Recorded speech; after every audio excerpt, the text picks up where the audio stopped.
Hello, everyone. Good morning, good afternoon, and good evening. A warm welcome to day one of the third International Conference and Pop Festival for Youth-Led Climate Action 2021. We are delighted to have you all join us for one of the biggest youth-led events for climate action. My name is DRISHYA and I am located in India currently. The POP family is excited to welcome you to this session, which will focus on the topic food security, a multi-stakeholder responsibility in Africa and the Middle East.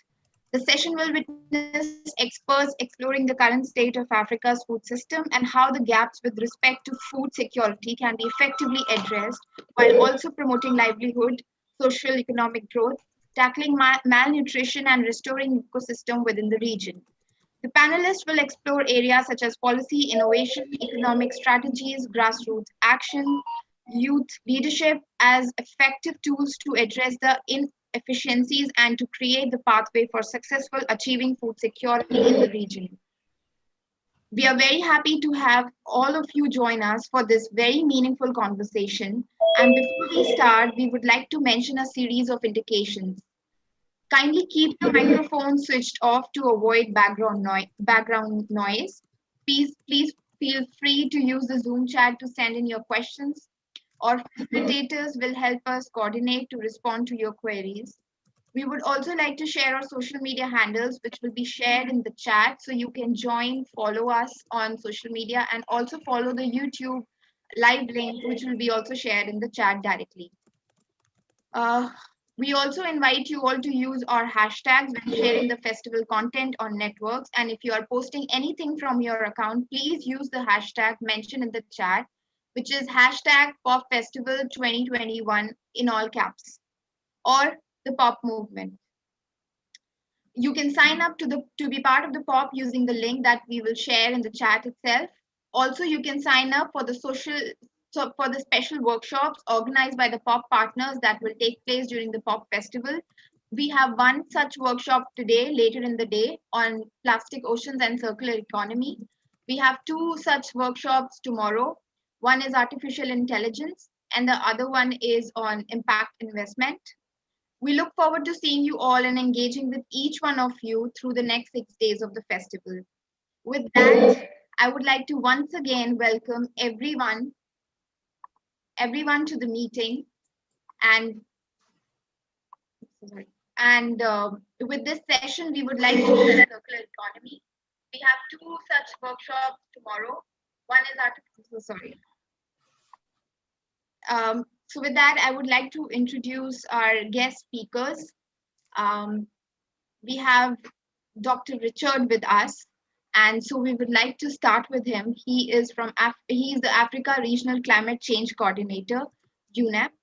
Dr. Richard Munang is currently the Africa Regional Climate Change Coordinator at the UN Environment Programme. He is responsible for guiding the actualization of UNEP's climate resilient development strategy for Africa in a manner that ensures human well-being through coordinating implementation of diverse projects. He is leading a continental-wide strategic and innovative approach to climate action and implementation, ensuring industrialization is achieved and wealth opportunities created for youth and women, as well as climate aims of mitigation and adaptations are realized simultaneously with leading to social economic priorities of the country. He is also the Africa Ecosystem-Based Adaptation for Food Security Assembly Coordinator in charge of the strategic and operational rollout in over 40 countries. He's spearheaded the conceptualization, planning, and creation of the IBA FOSA, which harmonizes the decentralization of the policy and implementation actions towards upscaling climate action with the end goal to actualize sustainable agro-industrial powered by clean energy. Thank you, Dr. Richard. Thank you very much for the introduction. And it's a great pleasure for me to be here today, and to all the organizers of the Pop Festival and all the colleagues joining from across the entire world, distinguished ladies and gentlemen, it's a great pleasure for me to be here today. And as I've said, the discussion today looking at food security is one in which we need to be very, very realistic to discuss how the food security discourse sometimes misses the puzzle. And so looking at Africa food security more than increasing production alone becomes very, very important. But whenever I think of food security in Africa and even in the Middle East, one insightful African proverb comes to me, which is that there is honey, but no bees. This self-explanatory proverb implies that the solutions to achieving food security are like unprotected honey. They are accessible and not exotic, but just as we know, he who doesn't find his way back from the forest gets lost within it. If we fail to apply ourselves towards unlocking these solutions, regardless of how accessible they are, they will keep eluding us, especially within this space of food security that everybody talks about. Today is an auspicious day, the World Environment Day 2021, with theme Ecosystems Restoration for Sustainable Livelihoods. This theme is one that is very critical for food security anywhere on this planet Earth. Ecosystems, goods and services such as water, health of soils, pollinators, among others, underpin food production. They contribute 75% to the entire food that we eat in the entire globe. In the African continent, enhanced supply of pollinators has been shown to increase yield by up to 180% and incomes by 168% per farmer per season. The reason I am bringing this up, especially this point, is to emphasize one critical yet often overlooked aspect of Africa's food security, which is that achieving food security in the continent requires to go beyond the traditional narrative of increasing food production all the time. What is required more urgently can be categorized into two aspects. The first is eliminating the inefficiencies along the entire agro-value chain, both on farm and off-farm value. And these inefficiencies are threefold. We're talking about post-harvest losses here. We're talking about losses in potential food arising from ecological degradation and losses in potential food arising from climate change effects. The second aspect we must look at is unlocking socioeconomic opportunities out of the process of eliminating these inefficiencies. Agriculture in the entire African continent goes beyond being a source of food than anywhere else in the developing world.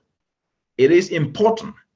It is the most inclusive sector that provides livelihood for over 65% of the entire population and contributes over 40% of GDPs in most countries.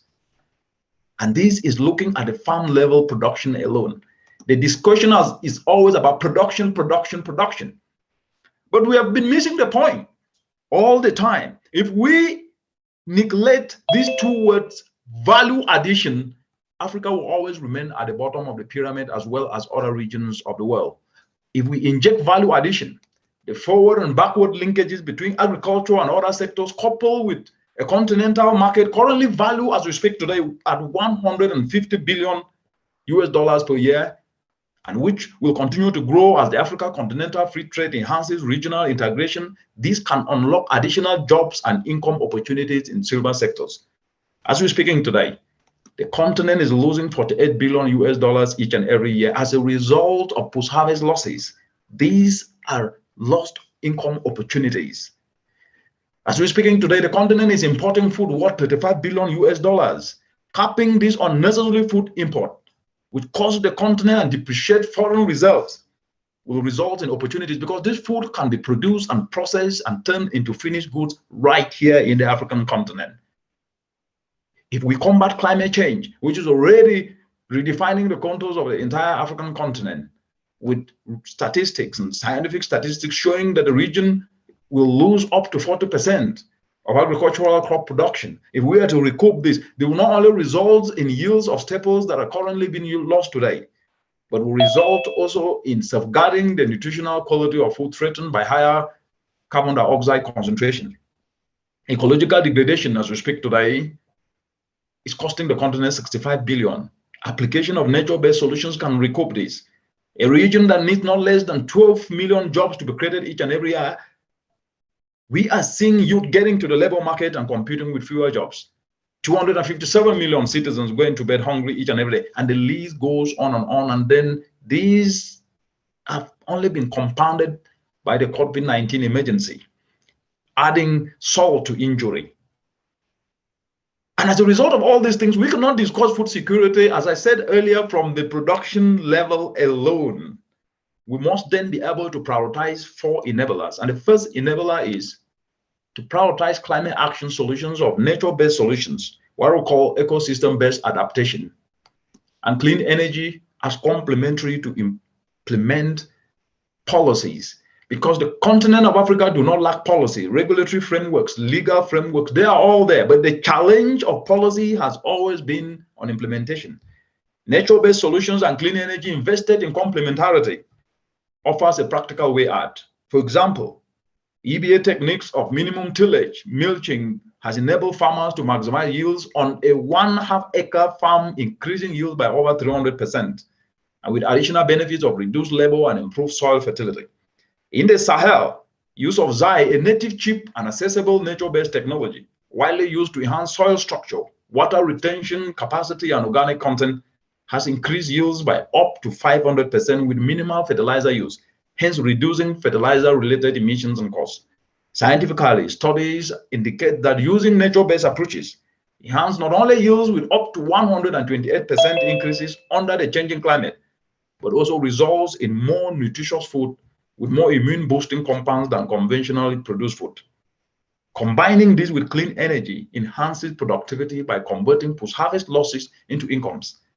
As we're speaking today, a very simple example of decentralizing simple climate action solutions of solar dryers to farmers in local markets to enable them to dehydrate and preserve their harvest that remains unsold at the end of the day and sold when demand peaks has proven to not only cut post-harvest losses, but increase earnings up to 30 times. These are simple climate action solutions. So the scalability of this approach is multiplied when we consider that Africa is losing 48 billion worth of annual post-harvest losses. Solar cool storage in form of simple solar fridges has been proven capable of reducing annual refrigeration costs by 39%, while reducing losses and enhancing incomes. Solar irrigation has been proven to increase yields by up to 100%. But the question is, why are these things not being adopted? The narrative has been reduced to production, production, production. And we tend to miss the biggest constituency in the continent that actually need these solutions to be able to move from the bottom of the pyramid of food production to the higher tier. And that takes me to the second point, which is we cannot drive these investments in adding value and expanding the entire agro value chain while ignoring the informal sector. The informal sector and their structures are important. Over 80% of work in Africa is in the informal sector, which is also where young people go to find work. These are the leading operational actors that the region needs to leverage. And in the entire developing world, we cannot miss to leverage on these people to uptake solutions and implement them in a way that unlock practical benefits. The logic of complementing nature-based solutions with clean energy needs to be driven through the informal sector.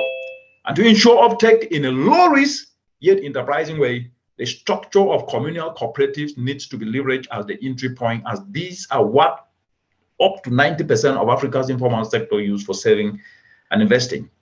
And that takes me to the third point. I have never understood till today why we do not compete from our position of strength. While developing countries don't compete from their position of strength, you cannot ignore the army you have and go to war without using your best army. Africa's army, Asia's army are their youth, the sovereign capital. Africa's sovereign capital are her youth. Investing in this youth to retool their skills to be the drivers of climate action solutions is the fierce urgency of now. Africa has a growing population that is youthful, that needs jobs. Africa needs to create no less than 12 million jobs each and every year. Some of these jobs can be unlocked by structurally guiding this youth and inspiring them to be able to become solutions provider, to ensure that they can be able to refine and adapt their skills, turn their talents, passions, and creativity towards finding purpose and turning this passion into profit in an enterprising way. We are proving this across the continent, leveraging on this youth ingenuity.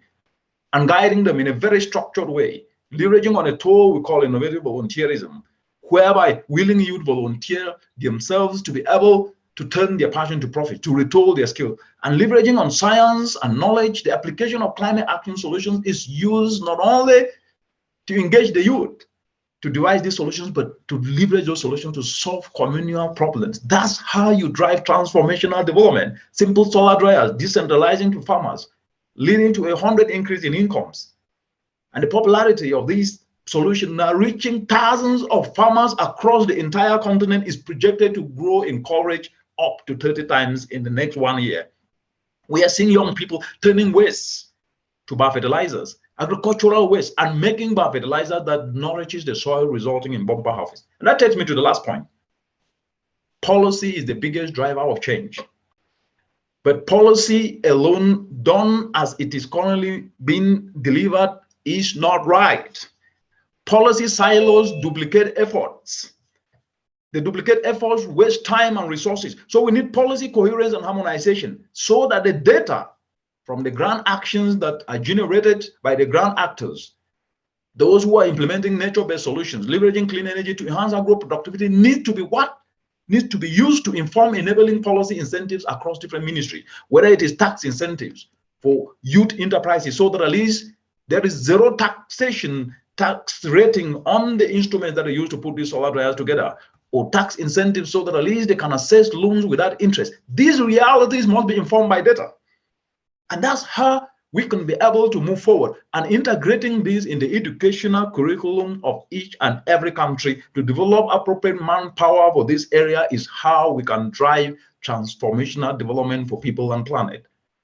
Each and every one of us must remember this, that one fundamental aspect that we need to know is that achieving food security in Africa and elsewhere goes beyond the classical narrative of increasing production. It is more about converting inefficiencies in this sector into incomes and enterprise opportunities. Anything less than this is lip service. Thank you very much.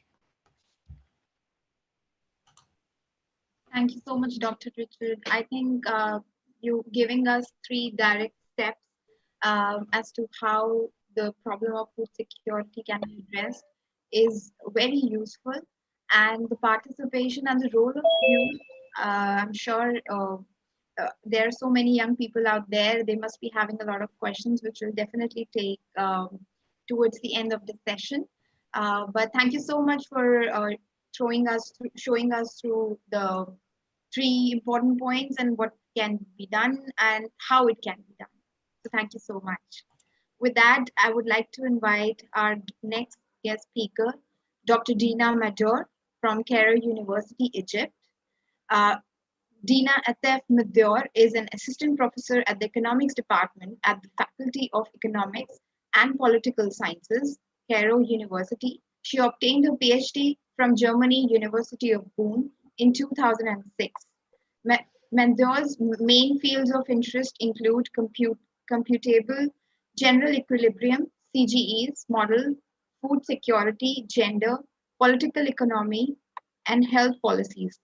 She has published on such topics in well-reputed periodicals and worked in economic policy-oriented centers and think tanks like the Egypt Center for Economic Studies and Social Research Center at the American University in Cairo.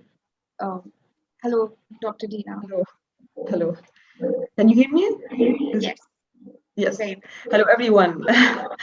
First, I would like to thank you, to thank Dr. Ash in specific for his kind invitation to let me take part in this fruitful gathering. It's really my first time to get such a kind of very nice audience, and I really want to admire also Dr. Richard's enthusiasm that I might be missing. I really admired his talk, and I also agree with him on the point of this issue of focusing on production, because it's totally I'll just start after my presentation. You will see that I also agree with you, because it's as if one is focusing on the symptoms of the disease rather than the reasons. So Actually, I totally agree with you, but I would like to have your enthusiasm because I really admire it.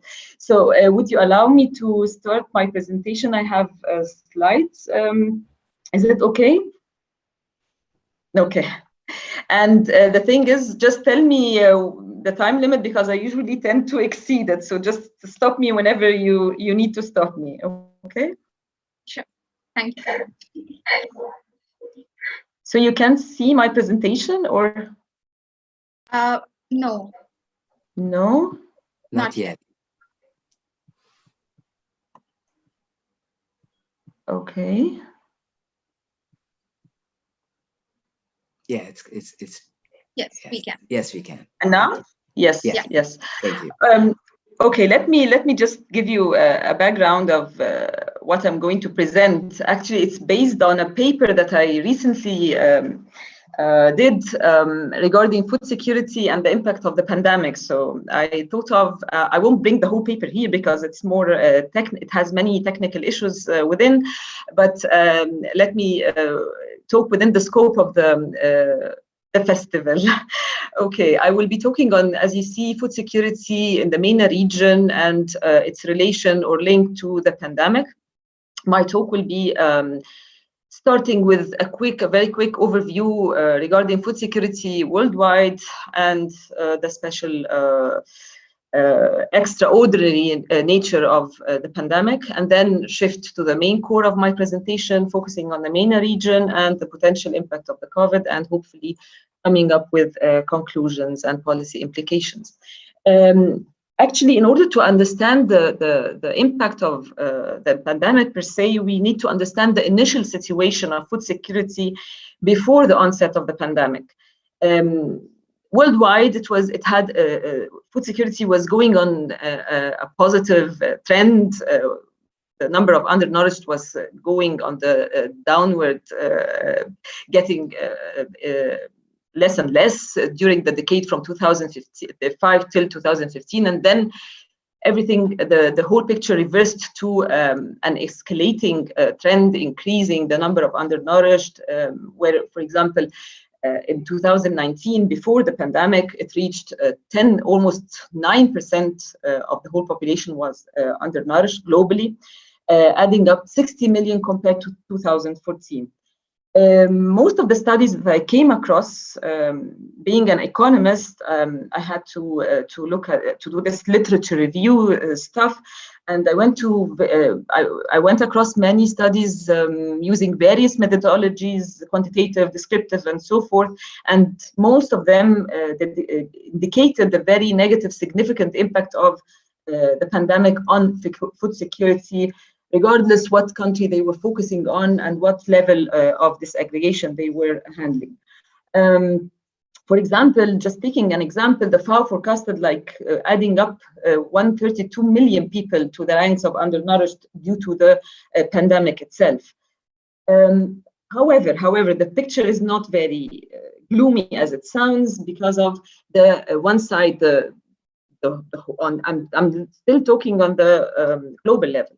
The cereal stock-to-use ratio is at a very comfortable level till the moment. Okay, you can see from the graph. Okay, comparing the cereal supply with the utilization. However, this comforting trend is not really should be taken or should be dealt with the prudence and cautious, since also the latest forecasts, the FAO forecasts, also tend to revert, gradually revert this picture or twist it the other way around, with expected increase in the cereal utilization and the decrease in the supply. So yes, it is comfortable, but still shouldn't bring us to total comfort. The other hand side, I might be skipping some of them just for the sake of time also. On the other hand side, due to the large global supplies and also the COVID the pandemic crisis was associated with another, we call it it's a twin shock that the whole world is experiencing due to the decrease in world energy prices. All such factors again, with the favorable crop prospects, also collectively on the global level, brought prices also under downward pressure.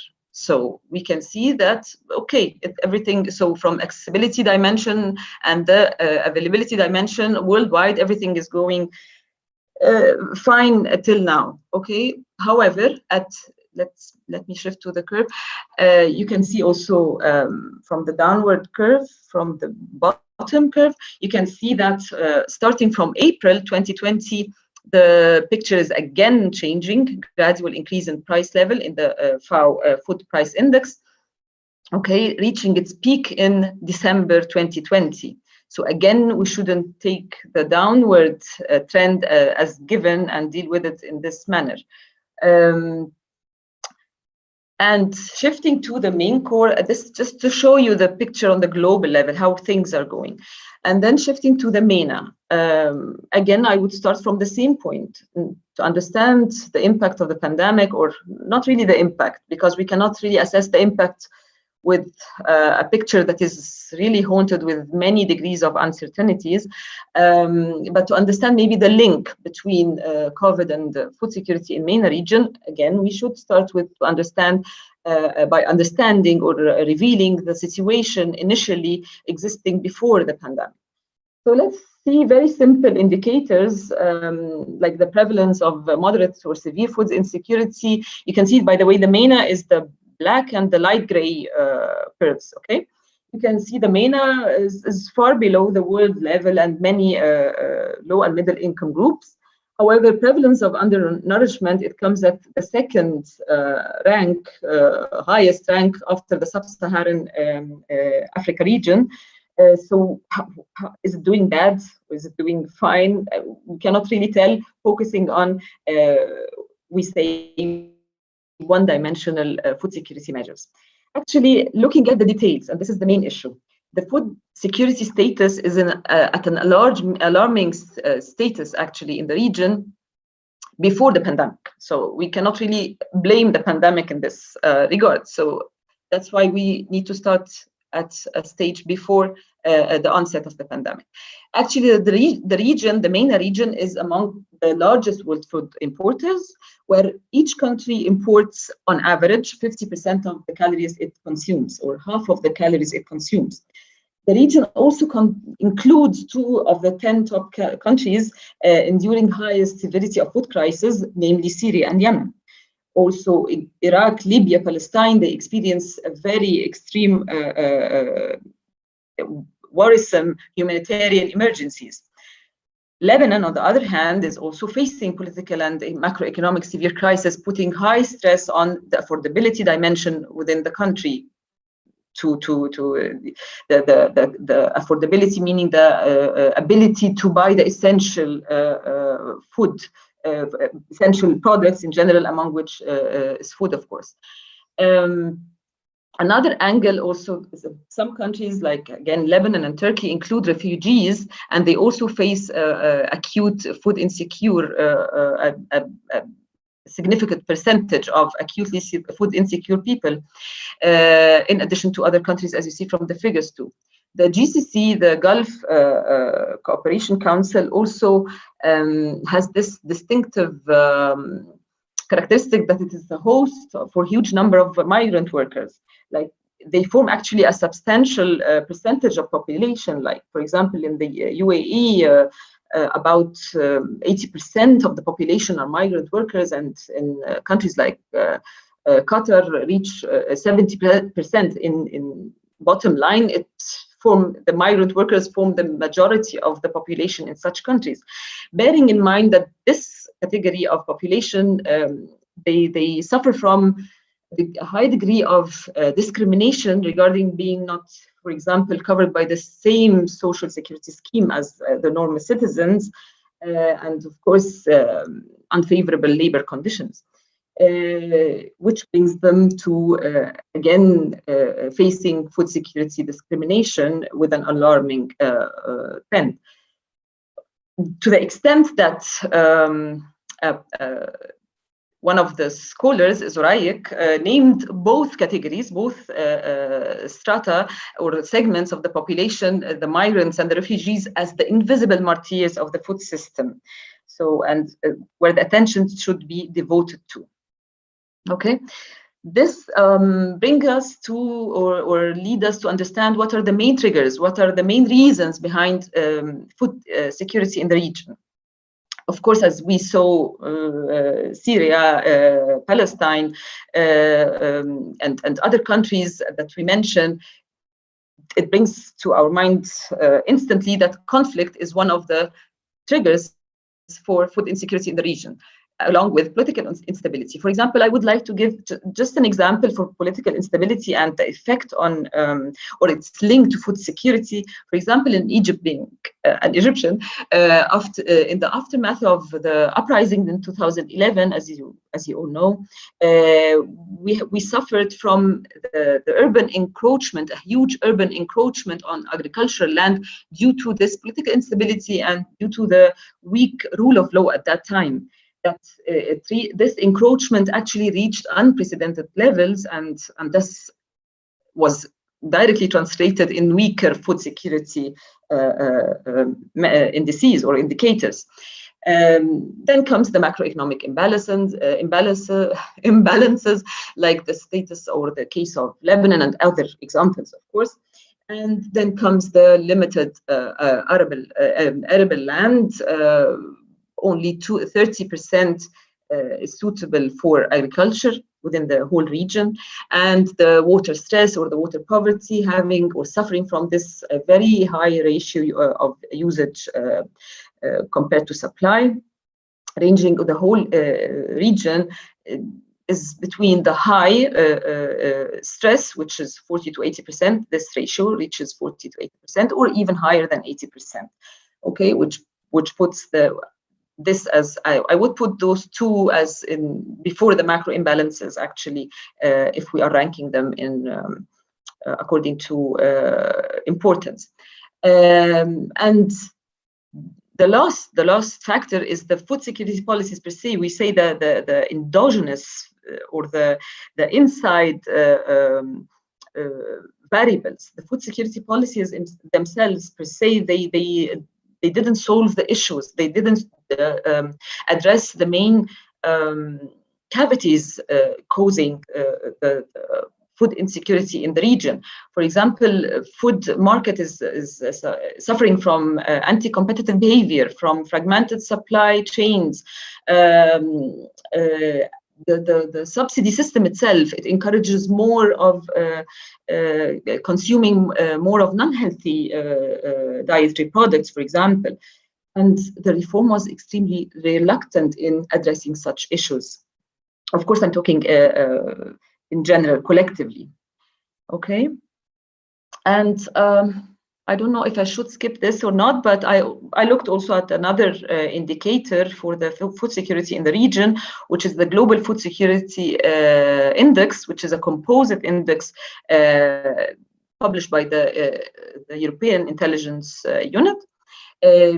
You know, as you see, it's a composite one, having sub-indices expressing the affordability, availability, quality and safety, or the utilization angle, which shows the nutritional side of food security.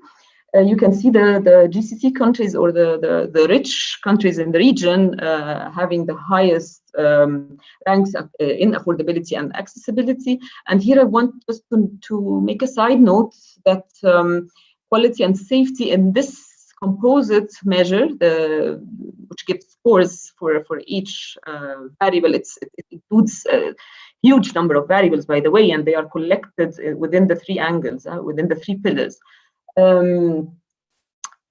Regarding quality and safety, it disregards or it ignores, or it does not incorporate many important nutritional indicators like obesity, like diabetes, for example.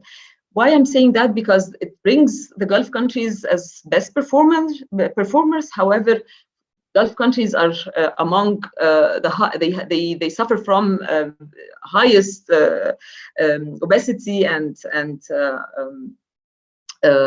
what else? Diabetes worldwide, okay?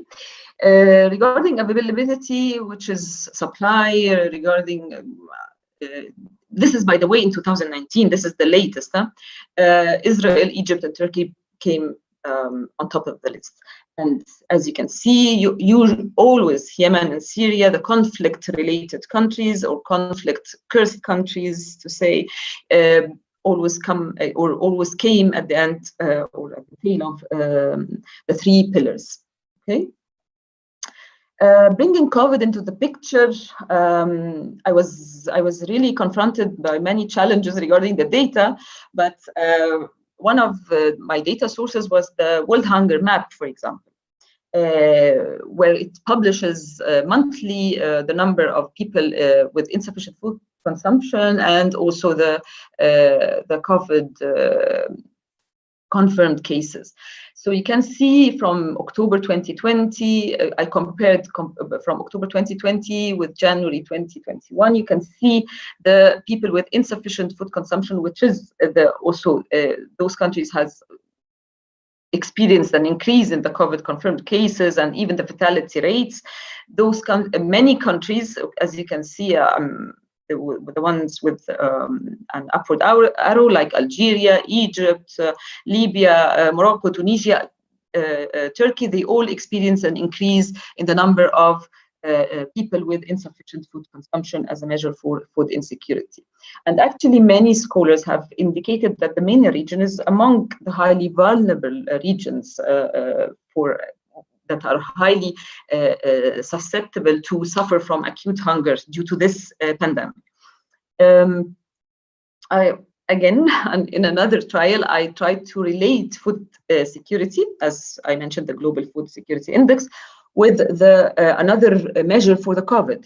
But I find it a very interesting measure, actually, because it measures not the confirmed cases, not the intensity of the disease itself, but rather the country preparedness to confront and to deal with the disease itself. What does this mean? It is also a composite index, giving scores from 0 to 10, okay?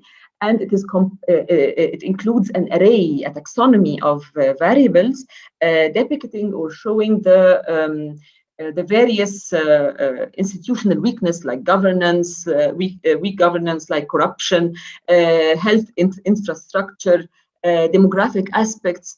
So you can see that such scores are inversely related to food security in the region. It's very obvious from the graph that you can see on this slide.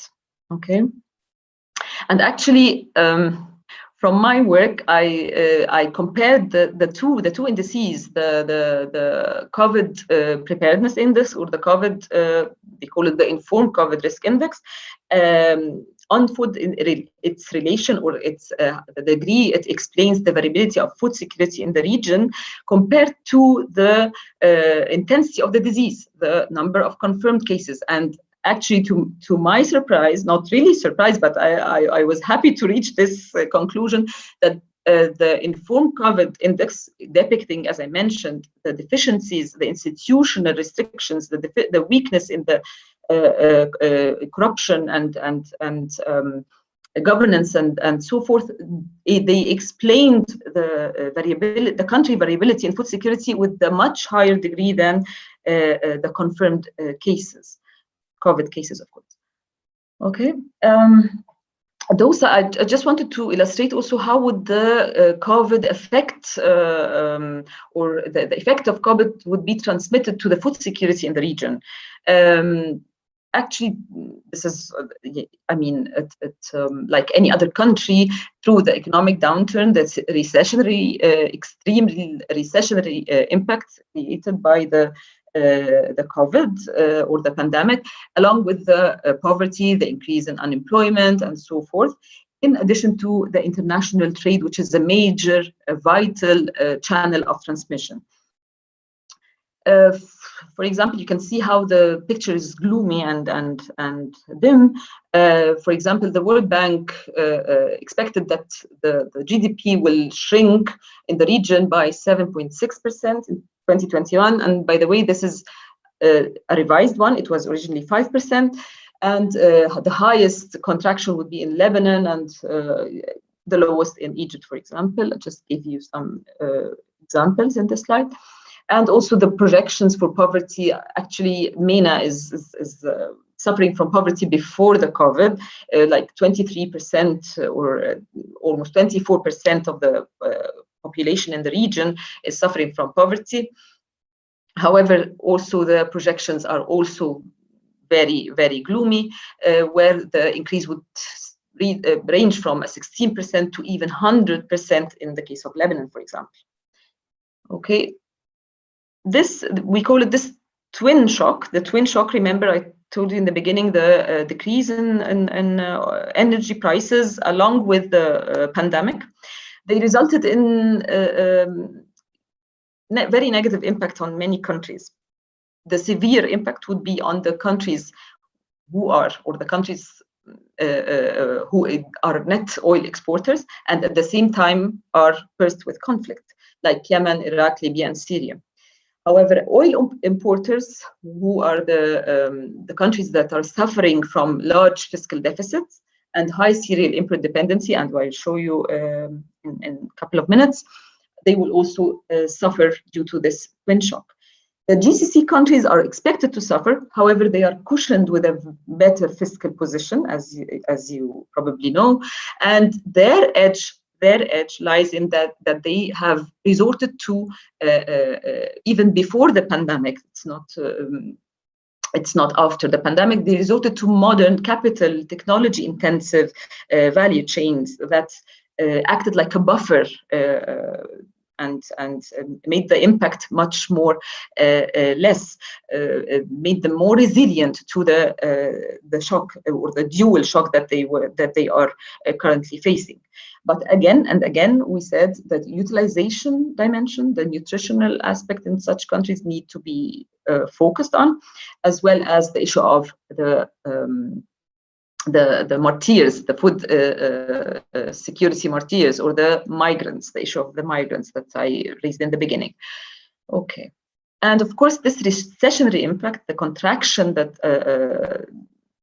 is occurring worldwide and specifically in the MENA region, resulted in a total decline in FDI, for example, where it declined by 74% in non-GCC countries and 20% in GCC countries. And you can imagine this, the repercussions of such contraction or adverse supply shock, we name it, in increase in unemployment and poverty rates, as we mentioned, and thus would make the crisis itself more of an income-induced one rather than a price-induced one, as I hinted in the beginning on the global level. So the same applies here.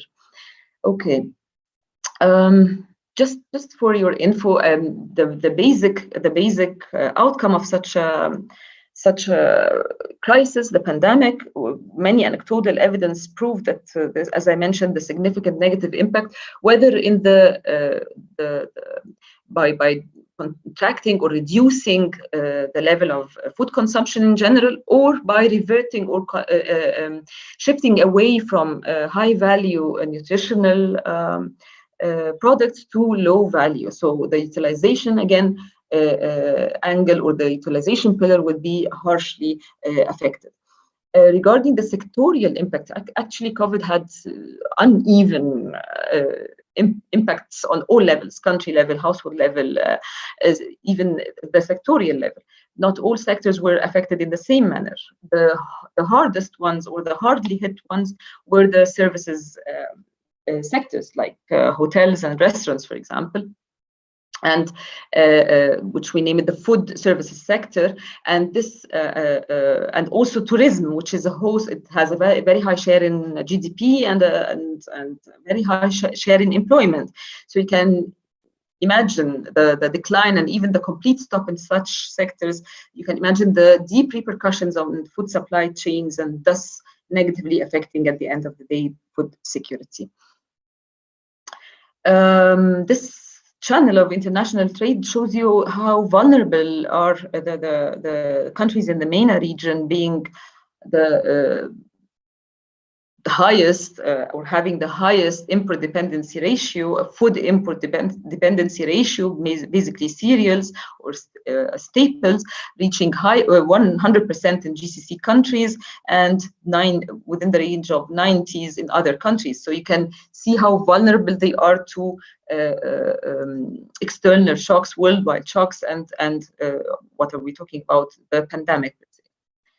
Other countries, they have another kind of challenge, or they face another kind of challenge where they are food exporters also, but they export perishable food, like fresh fruits and vegetables. And perishable fruits, actually, perishable food products in general, they are also very vulnerable to supply chain disruptions, and in addition, they face very high price and income elasticity, which means when the prices of such products increases, the demand decreases with a higher rate, and thus the countries exporting such products would suffer from a high food trade deficit. Okay.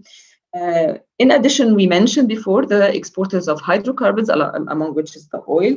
They also are experiencing challenges, but we said mostly, for example, the GCC countries, they have the cushion, or they have the buffer, having a fiscal abundancy or surplus that would keep them in a good condition for a while. However, sustainable or not, it depends on the future coming changes regarding, as we saw, the price, the picture is changing daily, so the prices are going on the upward trend we saw starting from the end of 2020, for example. Would they stay, as we said, in a good condition or not? This is also another question. Yes, so actually, as we saw, most of the MENA countries, whether exporting hydrocarbons, importing low elastic food staples, and we mentioned that the prices of food staples are increasing, or exporting high elastic food products, they will all suffer from high deficit on their balance of payment, okay, due to this, due to the pandemic. And we saw also how the utilization pillar would be negatively affected by shifting to decreasing the level of food consumption as a whole, and shifting to less healthy food, shifting away from the high value nutritious food.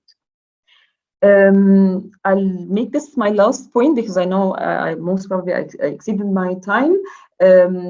The policy responses in the MENA region for as a response to the pandemic. They can, I categorize them into two main groups: the reactive ones and the proactive ones. The reactive ones were similar to, you all heard about the food crisis in 2007 and 2008, and it was characterized by this egoistic behavior of countries imposing trade restrictions, or as we say, putting this food sufficiency above food security as a priority. This fed into a tremendous increase in prices and exacerbated actually the crisis itself, exacerbated the negative impact of it, and fed into the negative impact rather than cured. The same approach was followed again in this pandemic, in this crisis, again putting food sufficiency as a priority before food security, however, with a far less degree than what the world experienced in 2007 and 2008. In addition, for example, Egypt imposed export bans, Jordan on food products, of course, and Iraq, many countries, and also many of them facilitated food imports, inducing higher demand on food, and thus feeding into higher increase in prices and so forth. Social safety measures also was another way to react to the crisis. However, they were not really food focused, as we say. Increasing cash transfers in general, consumer subsidies in general. However, I have to note that this direction is also reverting. It is not sustainable. There is no money coming in. So how would the governments be able to finance such an increase. So in the beginning, I'm talking that this was the spontaneous or the initial reaction to the crisis. The proactive responses was again built on the experience that the countries had in the food crisis 2007, 2008, where they reacted by increasing their storage from staples. Okay, so this again, actually, it acted as a savior for the countries during the pandemic that we're currently facing. And at the very beginning, remember I mentioned that the stock to utilization ratio is reached a very comforting levels and not constitute a problem. This is a high percentage of it is attributed to the policies that started as a reaction for the food crisis in 2007, 2008.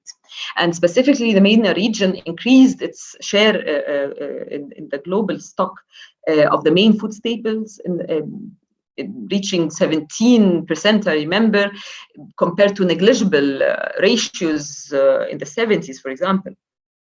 Again, this, as much as it cushions and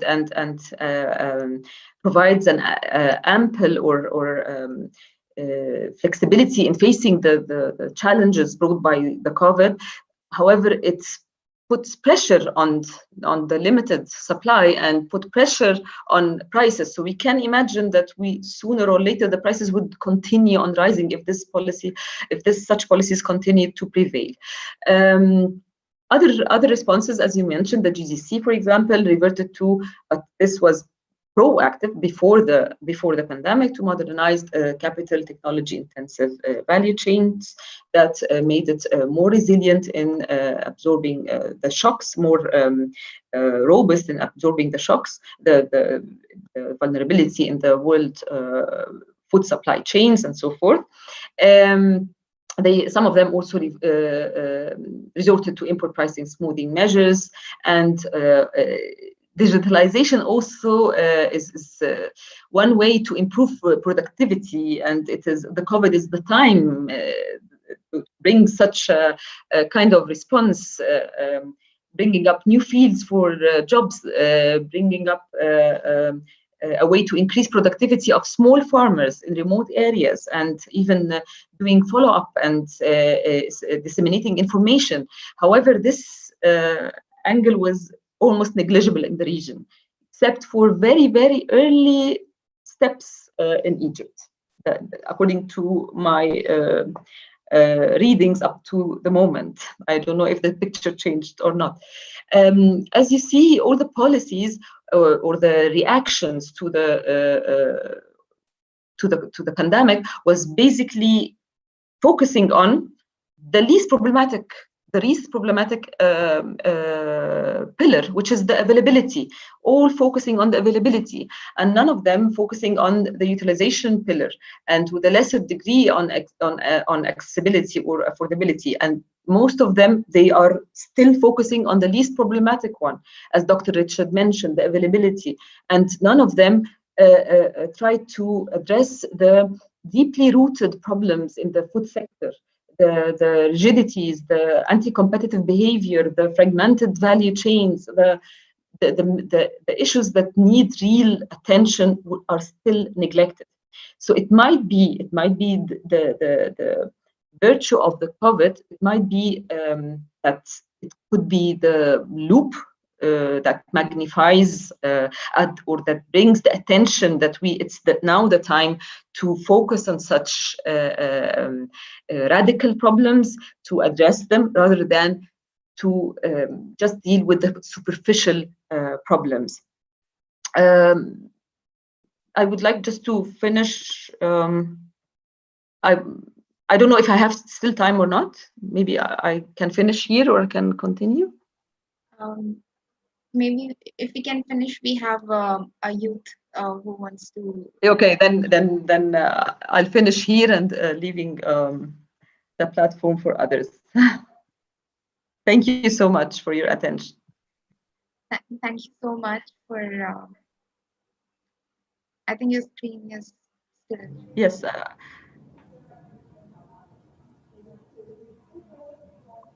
Is it okay now? Yeah. Okay. Thank you so much, Dr. Dina. I think the way you presented and showed us the reality, the on-ground work, and how multiple sectors are related to it and affecting it. What are the indicators that you have used in the entire research to tap into are so crucial to actually understand that the food security has multiple dimensions and it cannot, I mean, only one factor cannot be considered while we are trying to address the needs of the countries and the people and the communities. So thank you so much. I'm sure each one of us was uh, showed a lot of interest, and we enjoyed your presentation, and we wanted more of it. But sorry for the time. We have sorry. We have Dieudonne, who is the Executive Director at United Voice to serve forest and environment. Can you hear us?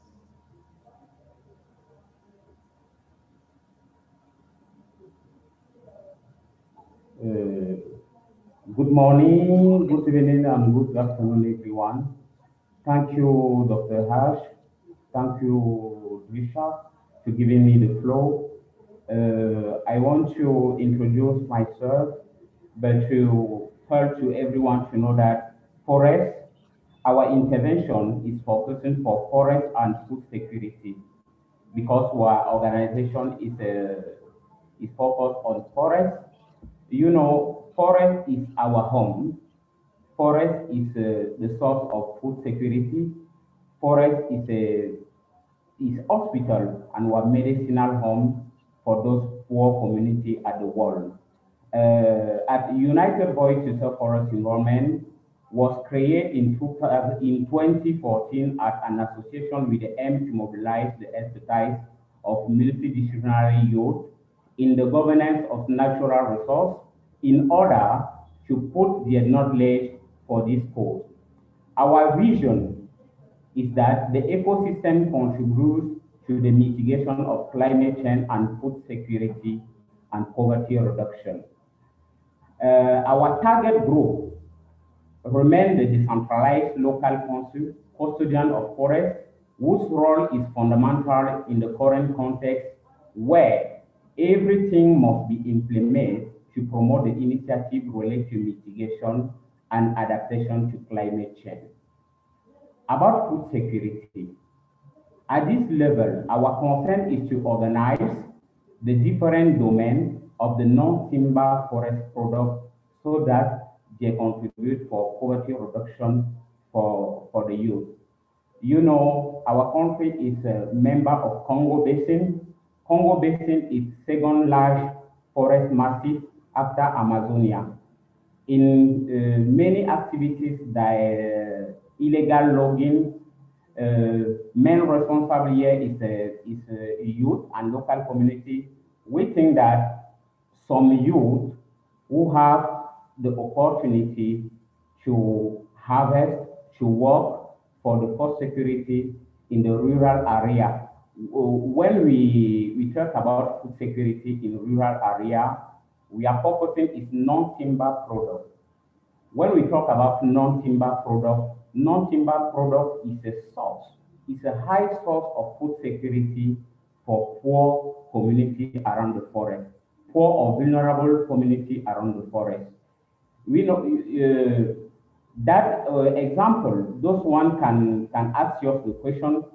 For example, we can talk about the insect of wild vegetable we have high nutritional value, but participation of actors in the process of sustainable management forest in the area depend directly of non-timber product with source of food security for the autochthon youth and women in and women in local community. The step here is to promote association, that is promote association grouping all the local level, different actors in forest environment, with the purpose of federate their efforts for sustainable forest management. How we can do exactly? We promote common interest groups focusing on women and young people in the framework of the initiative Relay for Food Security.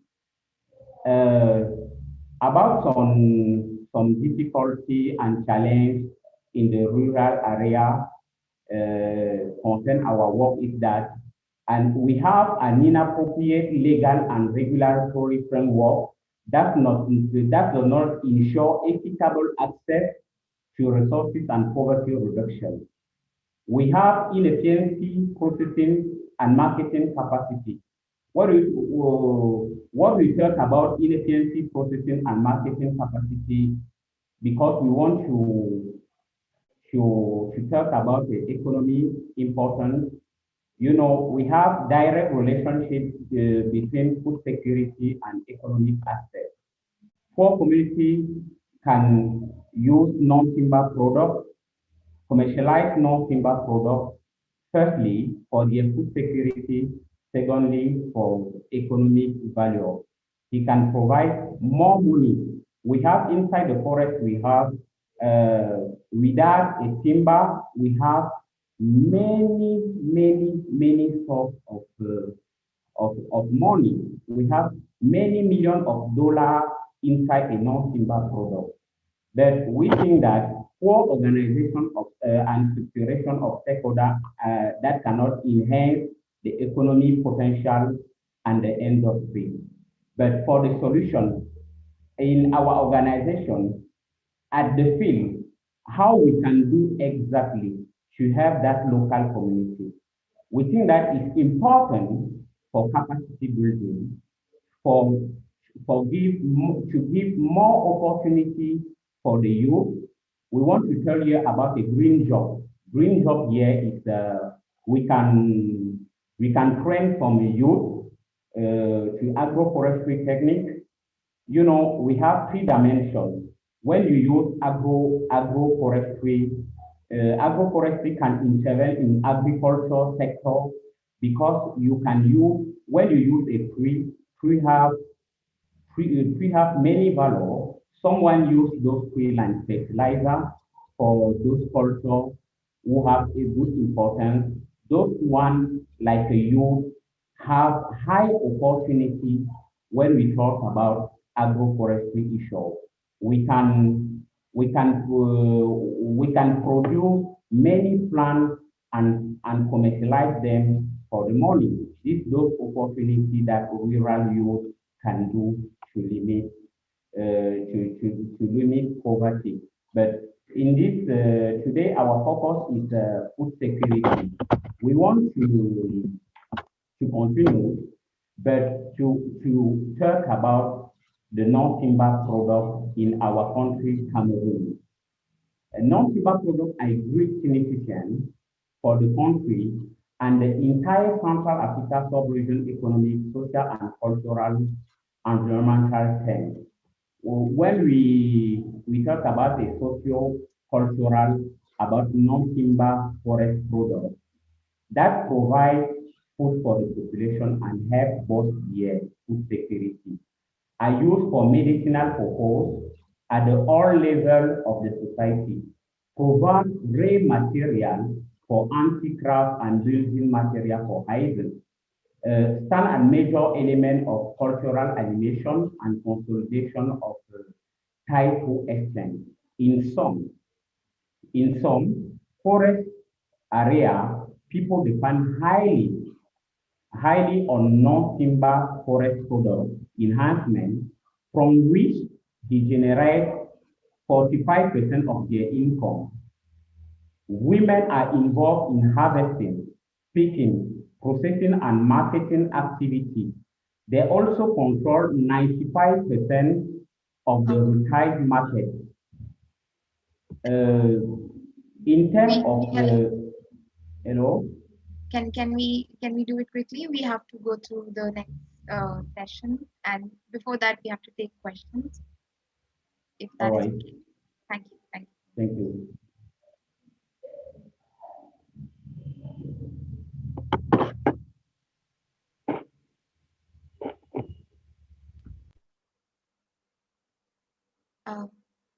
mean, you can take like to wrap up your presentation.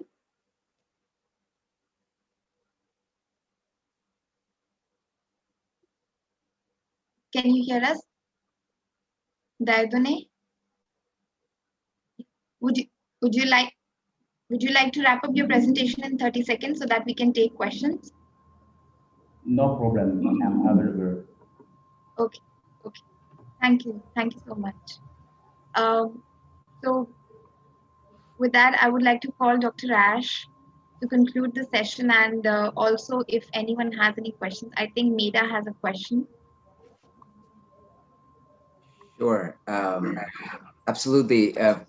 If Meda would like to ask, her question or make a comment, and then I'm happy to conclude the session. But I would like to say that it's been very inspiring, and thank you to the three wonderful speakers. Thank you. Meda, please. All right, thank you so much, Dr. Ash. I'd like to thank the three speakers for the amazing presentations. I have three questions for Dr. Richard, and then one question for Ms. Dina. Okay, so for Dr. Richard, you talked about value addition being one of the major steps you can take in order for us to address the issue of food security in the African continent. And then to me, I'm talking from the Ugandan setting. I don't know if this happens in other African countries as well, but I'm pretty sure it does happen. So when we talk about value addition, in most cases, these small scale stroke local farmers need to be taught these tactics. And it's something that our government has failed to invest in, yet agriculture, for example, in Uganda is the backbone of our economy. So you can imagine what the situation is like if we do not have such basic skills as local farmers or small scale farmers. So what could be your idea that needs to be taken to help out these farmers in the issue of value addition? Just a second.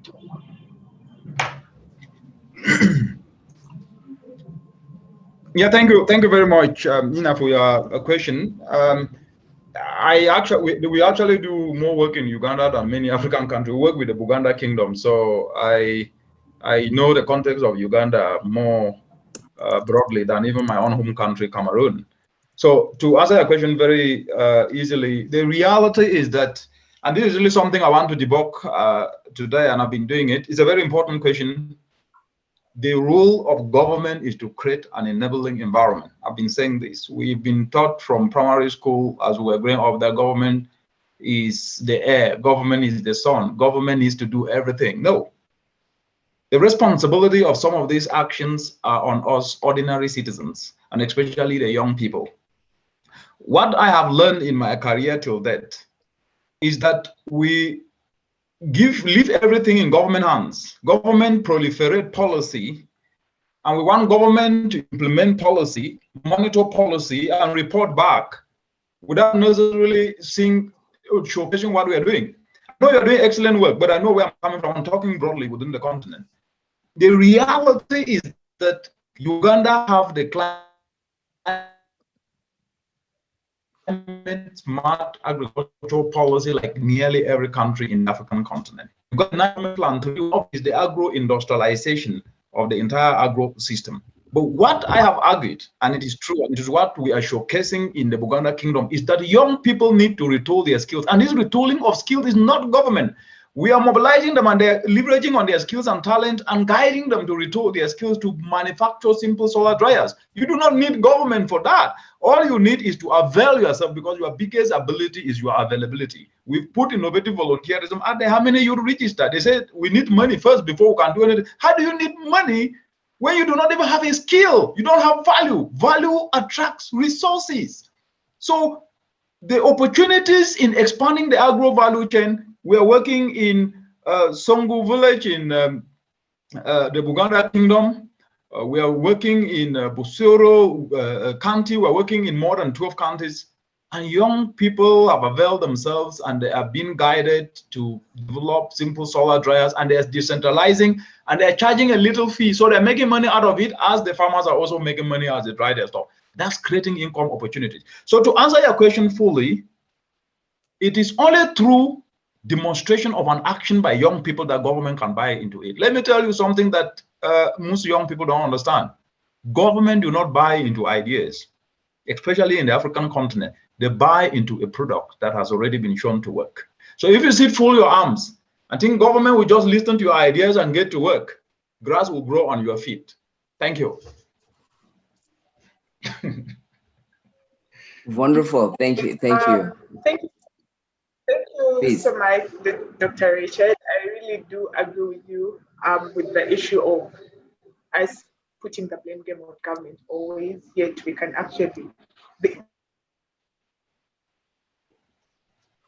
need to see the interest before they come and invest in us. Yeah, I actually do believe that it's something serious. And then you talked about investment in youth. In most cases, we are trained, the environment we do have, okay, talent is inborn, but there are certain things, for example, if we are to talk about agriculture, there are certain things that we need to go through, not just obtain the theoretical bit of it, but try to practice it. So what advice would you give to institutions or activists that have tried to bring this down to social community level? Mira, sorry, is that question for Dr. Mandour, Dina Mandour, or could you say who you're directing it to, please? Oh, this question is to Dr. Richard. They say they have two questions for him. Okay, that's fine. Let me quickly answer that, Dr. Ash. Let me just quickly answer that. Very good question. I mean, the truth is that if you do not put these solutions within the vision of national development, which is anchored in the education curriculum, education policy, it will just be in silos. So what we've noticed, and honestly speaking, this is not happening, is that entrepreneurship, especially in this case, what I call climate action entrepreneurship, should be integrated into school curriculum. But to do that, you must show evidence, data from the ground on action. So what we are trying to do, especially we're starting this in Nigeria with the State University of Nasarawa, Kefi, where we're working now with the Entrepreneurship Center now to pick data on what young people are doing with these solar dryers, with briquettes, with biofertilizer, now to introduce into the already existing entrepreneurship curriculum a course on climate action entrepreneurship, where it will be compulsory. Every young person to getting a degree will have an entrepreneurship, a climate action entrepreneurship course that teaches, trains the person so that he gets out and start becoming a job creator, not a job seeker. And I believe once it starts from, because the truth is, the difficult part is just that sometimes I didn't explain it. When we bring ideas to the floor, young people run from them. Not all. No, Meda, you're doing an amazing job. I'm really proud of you. But this is the reality of the country. I cannot come here trying to pretend and say what is not happening. A lot of young people do not want to go anywhere where there is no money. But they don't understand that it is effort that builds value, and value attracts money. That's the fact. That's the truth. And I'm a living testament to that. So the point is, from the data and the good work you guys are doing, never ever shy away from taking your data and your results to government offices. Even if you are rejected, please keep knocking the door, because the biggest driver is policy. And unless it's anchored into policy and now integrated into school curriculum, nothing will really ever really change. And that is, it must start. It starts a bit slowly, but let's keep making the effort. And I believe that what we're trying to do in Nigeria will now become like wind that blows across the continent, that other institutions, of course, there are institutions that have entrepreneurship courses, but they are not compulsory and are not integrating climate action solutions that young people can get out and start creating their businesses. And more importantly, then the next part should be taking what young people are doing, especially the work you're doing, guiding farmers, using agroforestry, so that those are EBA solutions, adding value in solar dryer. Take the data now and start forcing government to put incentives in place. That is the way you engage government. But if you wait that government will come, do the work, train people, give them solar dryers, manufacture for them, wishful thinking. It will not happen in this continent. Thank you. Thank you. Thank you so much. Thank you, Mira, for the questions, and Dr. Richard for the absolutely inspiring and I know based on practice responses. And I'd like to take this opportunity to thank you, Dr. Richard, Dr. Dina, Mandour, thank you so much, and Dr. Dieudonne. It's an absolute pleasure and honor, and I know this is a session that we perhaps could spend so much more time on, because it's not only something that we know has been of interest and of importance over an extended period of time, but also more so now more than ever. And I know all of you have highlighted a number of dimensions and a number of aspects in terms of the field of food security in particular within the realm of the region we are talking about. But I think there are a few key messages that I think a lot of our young people over here will take away. And one is that the youth have an important role to play. And yes, certainly policy is a critical aspect of it. And so is the implementation and the actual operationalization of policy. However, young people have to also recognize that there's an important role. We all have a role to play. And I think it's really, really important that youth are engaged with this. And yes, there is the individual and this is a system.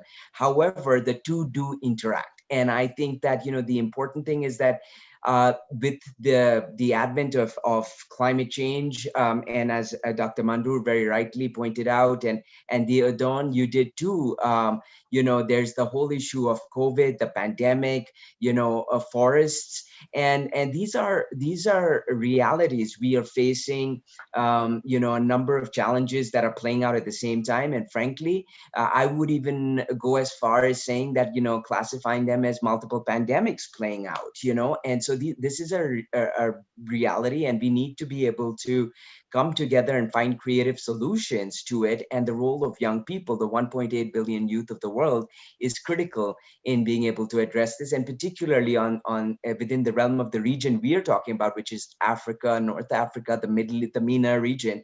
And I'm going to say that, to all the young people, please listen to the fact that we do have a role to play in both the formulation of policy as well as a voice in terms of the implementation of policy. And we have a lot to do with, like I think Dr. Richard rightly pointed out, the actual practice and experience that is on the ground. And that counts for a lot, because there's one realm within which we have ideas, and there's another where we have the practice. And we know right now there are a lot of young people that are trailblazing the way to addressing these issues, the issue of reforestation, the issue of farming, and we need many more creative solutions, especially as we face multiple challenges, including that of COVID. And I know that we've been privy to some very, very important dialogue and results of Dr. Mandour's research here. So I'm just going to leave everybody with that thought